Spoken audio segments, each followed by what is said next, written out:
Estamos aqui com a Carolina Markovic. Aliás, são dois talentos com sobrenomes internacionais, Maeve Jenkins, a atriz, e a Carolina Markovic, né? Markovic ou Markovic, eu não sei. Markovics, Markovics. Markovic.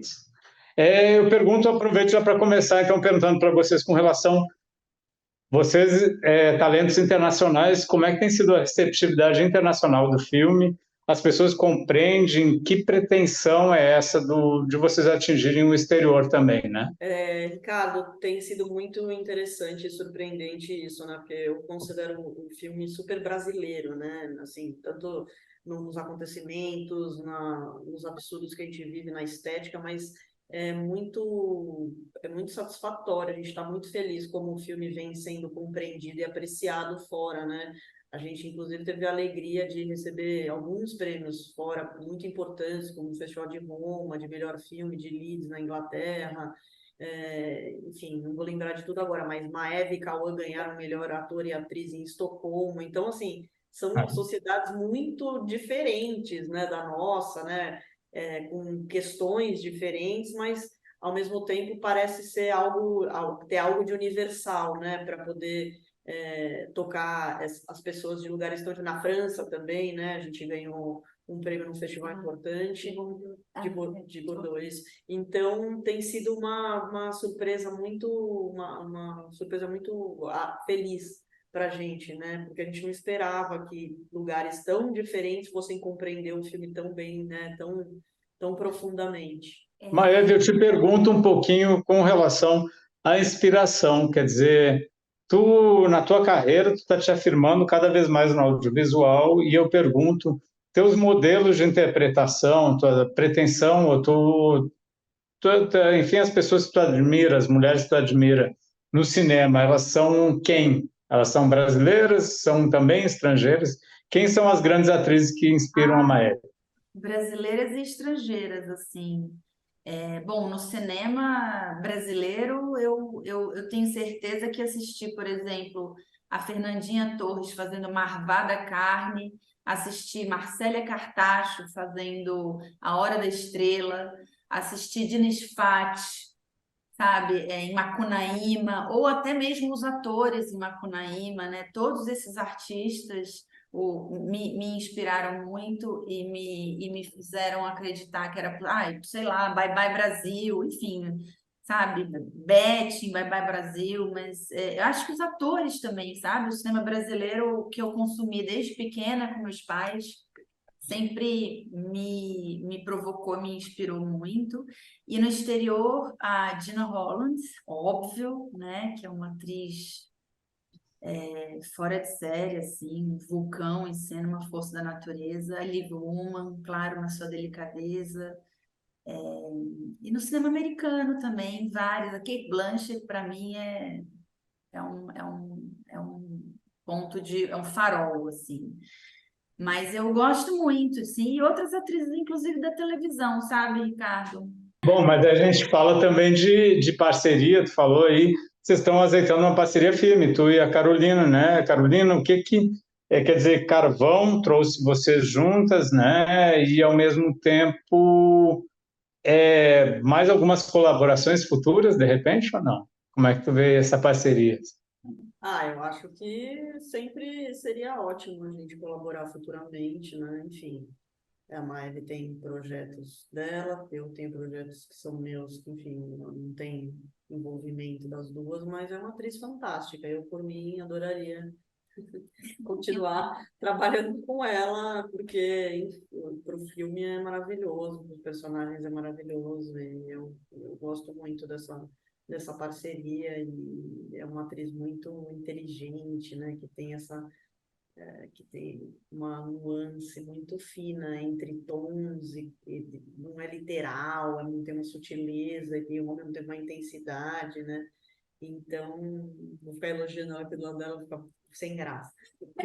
Mas eu acho que pretendo continuar trabalhando com ela em vários projetos, com certeza. Eba. Vixe, se tu puder falar um pouquinho desse teu contato com a Aline e a Carolina fala um pouquinho da preparação do Cauã, por favor.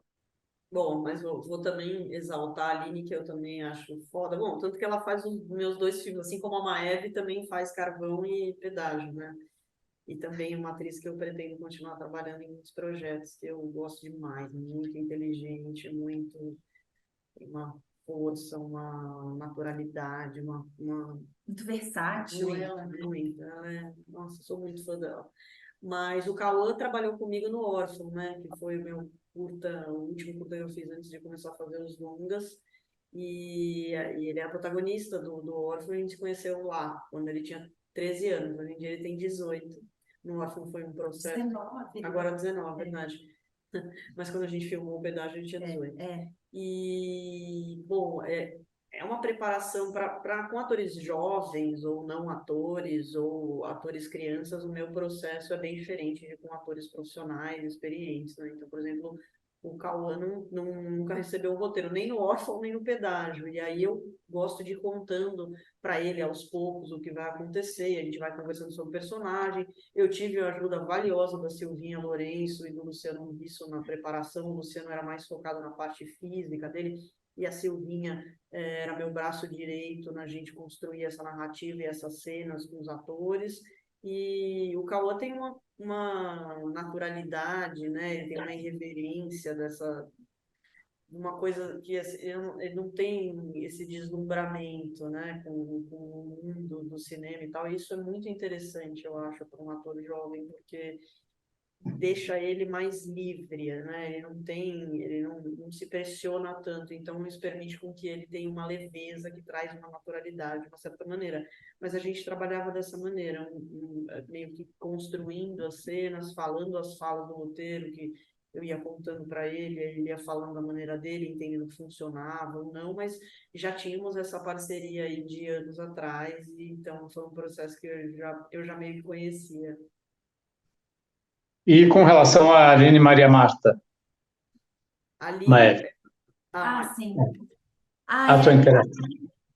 Não, a Aline, ela é uma atriz incrível, né? Assim, então, a gente tinha se conhecido, já trabalhado junto no Carvão, e aí no Pedágio a gente tem essa relação ainda mais forte, né?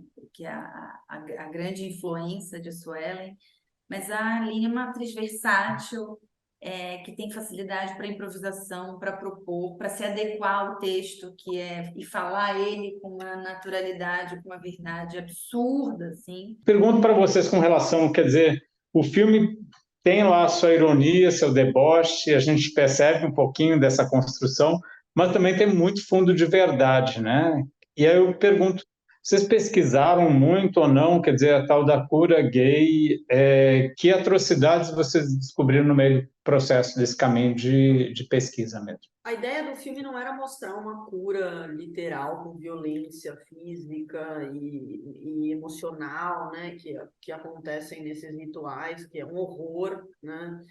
E a gente não queria mostrar ninguém da comunidade sofrendo esse tipo de violência. Na verdade, a ideia era focar no absurdo, no ridículo de pessoas que detêm o poder que a gente vê aqui tão frequentemente na política, falando um monte de absurdo indo de peruca na Câmara, falando sinônimo de órgão genital. Essas pessoas têm, né, poder, elas têm crédito. A ideia era botar um holofote em como essas pessoas não caem em descrédito, né? Mas sim, houve muita pesquisa, falei com pessoas que foram, cultos e igrejas e etc. Mas nada do que tem lá vamos dizer assim,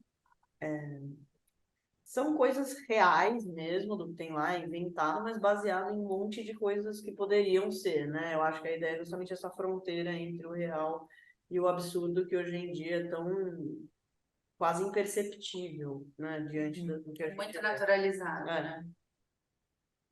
Eu tenho para mim, sabe, Ricardo, que a gente, com esses espetáculos bizarros que são cotidianamente hoje em dia praticados, inclusive na Câmara, né, no Congresso, enfim, nas redes sociais, em perfis, assim, mas essa performação de um tipo de entretenimento tosco que ridiculariza a comunidade LGBTQIA+, do meu ponto de vista, eles é como se fosse uma cura gay em larga escala, sabe? Como se a gente vivesse coletivamente, como nação, um discurso homofóbico de tentativa de conversão através desses espetáculos bizarros. Então, eu acho incrível como a Carolina colocou isso, absorveu isso, essa sensação que eu tenho, e coloca isso nessa cura gay é, é, que ela retrata, né, no filme. Com relação à sexualidade, o brasileiro ainda tem a sexualidade mal resolvida? Vocês acham que sim, que não? De um modo genérico, eu pergunto. É difícil fazer generalização, mas eu também aproveito para perguntar com relação ao sexo. Não é uma coisa que está lá muito na tela, no caso do filme de vocês. O sexo perdeu o impacto diante do conteúdo, que é muito mais inflamado no caso de um filme como o de vocês. Vocês acham que, assim, antigamente, o lugar vamos dizer assim, de visualmente se ver, por exemplo, o sexo, alguma coisa, antigamente isso tinha um impacto grande no cinema brasileiro, parece que isso já foi dissolvido, já foi absorvido, digerido de uma certa maneira e ultrapassado diante dos debates que vêm, né? Assim, o conteúdo que é muito mais potente, vamos dizer, num filme desse. Eu sinto que até assim, como atriz, Ricardo, eu acho que nas últimas décadas a gente tem discutido muito o uso do nu, né? O uso desses corpos, a que eles estão a serviço. Então, e aí, quando a gente fala disso, é inevitável falar da desigualdade de gênero nesse aspecto. Por exemplo, existem estatísticas que mostram que as mulheres são majoritariamente expostas fisicamente, e os homens são quem tem a maior quantidade de texto. Então, os homens falam mais, são mais escutados, e as mulheres são mais expostas fisicamente. Então, isso levou uma série de perguntas, assim, né? De que maneira as mulheres são retratadas, como esse nu, no sexo mesmo, historicamente, as mulheres eram mais expostas. Então, acho que eu não sei se é só sobre sexo, mas acho que hoje em dia existe mais uma pergunta. Do porquê a cena e como, né? No próprio pedágio a gente tem duas cenas de sexo, mas elas não estão lá para mostrar, enfim, os corpos, nada disso. Estão lá para apontar uma hipocrisia, né? Que, de novo, como você falou, né? Elas estão lá a serviço de uma narrativa, de uma história que a gente está contando. E mesmo assim existe uma igualdade, né? A primeira sequência de pedágio você mostra a nádega do corpo masculino, depois você tem o corpo feminino, existe um equilíbrio maior, né? Existe um interesse do filme na subjetividade dessa mulher, assim. Eu pergunto também com relação ao tipo de crítica, seja ela positiva ou negativa, o que vocês têm ouvido de comentários positivos e negativos com relação ao filme? O negativo é possível se expor ou não? Vocês são capazes de crescer com uma crítica construtiva, negativa, ainda que seja? Ai, super, super. Eu super. Eu acho que é bom escutar. A gente, enfim, não é que a gente fica atrás de crítica ruim e tal, mas assim, eu acho que uma crítica respeitosa e de uma opinião divergente ou algo assim é válido, sabe? Até porque as pessoas não pensam igual e também não existe unanimidade, enfim, para. Então, eu acho que é algo que a gente está sujeito o tempo todo. Óbvio que a gente prefere que as pessoas gostem do que as pessoas não gostem, mas eu acho que uma crítica que, né, fundamentada e respeitosa, a gente... E o que tem prevalecido? Eu acredito que só elogios para vocês, né? Tem O que vocês escutam com relação ao filme, assim? Acho que as pessoas falam muito da relação da mãe e do filho, né? De como parece real, de como comovente, né? Assim, inclusive os prêmios de melhor ator e atriz que a gente ganhou junto, eu e Cauã. Eu acho que é uma prova de que a gente conseguiu construir uma relação muito verdadeira de afeto e de desencontro, porque acho que as relações de amor, elas não são feitas só de coisas positivas, né? De estímulos positivos, elas são feitas também, às vezes, de rejeição, de decepção. Então, a maneira como a gente conseguiu construir isso, acho que as pessoas falam muito, né? Mas acho que as pessoas falam muito da capacidade. Sabe uma coisa que eu escuto muito, Ricardo? E que eu lembro da primeira sessão de pedágio em Toronto, um rapaz que se identificou como um homem gay, inclusive ele falou, olha, quando eu li a sinopse do filme, eu me preparei psicologicamente para lidar com muitos gatilhos, com um tema muito doloroso. E eu estou muito aliviado e feliz de ver que eu consegui enfrentar esses temas agora, assistir esse filme, e ao mesmo tempo rir. Então, isso para mim é sensacional, assim, sabe? Porque é um tema muito duro e é uma característica da Carolina, né? Ela se atreve a navegar em temas muito difíceis, né? Dramáticos e apontar ali ainda esse respiro, né? E apontar ainda nos permitir também rir do ridículo que há em algumas situações dramáticas, inclusive humanas, né? E isso me faz lembrar muito, Ricardo, de quando eu era criança e eu comecei a me interessar pelo cinema, eu assistia muito dois realizadores que para mim definem muito isso, que é Buster Keaton e Carlitos, que são conhecidos como dois palhaços tristes e que eles construíram as suas trajetórias basicamente falando de dramas humanos, de tragédias humanas, sempre com humor. Né? Se você for ver o Carlito, o personagem mais famoso dele era o vagabundo, que é um homem sem teto, que passava fome, que adotava um menino órfão, que tinha história com vira-latinha, que sofria também abuso na rua do policial. Quem era ridicularizado era o policial, né? Então, assim, também então, eu fico feliz de navegar nessa linguagem da Carolina, que borra também, que se atreve a falar de dramas humanos também com humor, porque foi uma das coisas que me fizeram interessar por esse ofício. E é uma coisa muito difícil de fazer, você borrar essas fronteiras, né? Se você encontrar um equilíbrio e falar disso como esse menino falou nessa sessão de Toronto, né? Assim, conseguir rir, mas também navegar sobre esses dramas humanos. Eu já fui chamado aqui que eu tenho minha última pergunta, só que eu tenho que pacotar ela rapidinho. Relação de vocês com a hipocrisia e, ao mesmo tempo, como é que vocês surfam, ou melhor, se defendem, né, dessa onda conservadora? O mundo tem que mudar? Ah, acho que sim, né? Quer dizer, com certeza sim. Não sei se ele vai mudar. Eu acho que o ponto do filme é justamente a gente pensar a respeito disso sem romantizar.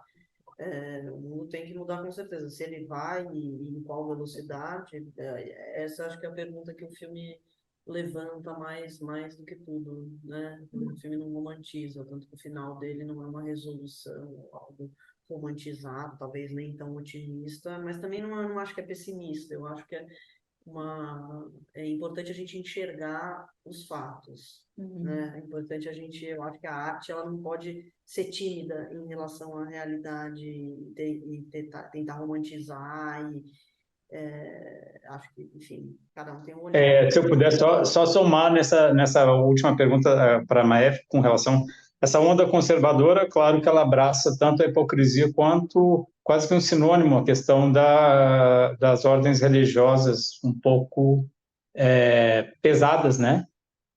Te pergunto como é que tu lida com isso, talvez esse impacto que a questão nos religiosos possa causar de ver um filme desse, ou eles não vão nem procurar esse filme. As pessoas religiosas, Conservadoras extremas, que eu digo, né? Não. eu não sei se uma pessoa conservadora, extremamente conservadora religiosa, vai procurar esse filme, né? Mas eu nem me atrevo muito, Ricardo, eu te confesso que quando eu faço um filme, eu tento dar muita humanidade e tratar os personagens com a complexidade que eles merecem, com as suas sombras, com as suas luzes, pensar em que história a gente está contando, como a gente acredita que a gente deve falar disso.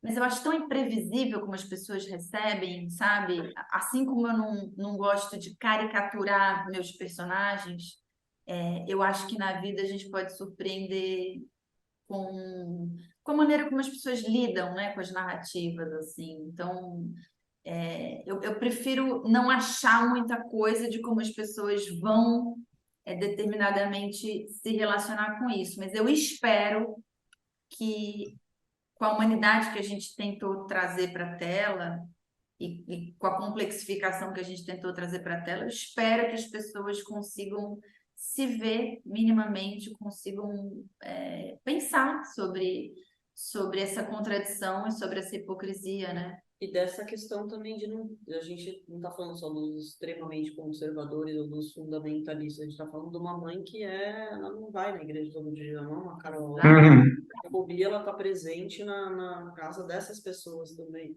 né? E essas pessoas, sim, eu acho que tem mais chance de ver o filme, né? Como que isso está presente nas nossas vidas, mesmo sendo aberto, mesmo não sendo, assim, conservador, teoricamente. Acho que isso acontece muito. E acho que a Suelen faz parte desse recorte, né, de pessoas. Sim. Bom, agradeço demais a participação de vocês. Muito obrigado aí, viu, pelo tempo. Obrigada. Obrigadão, um abraço. Valeu. Tchau.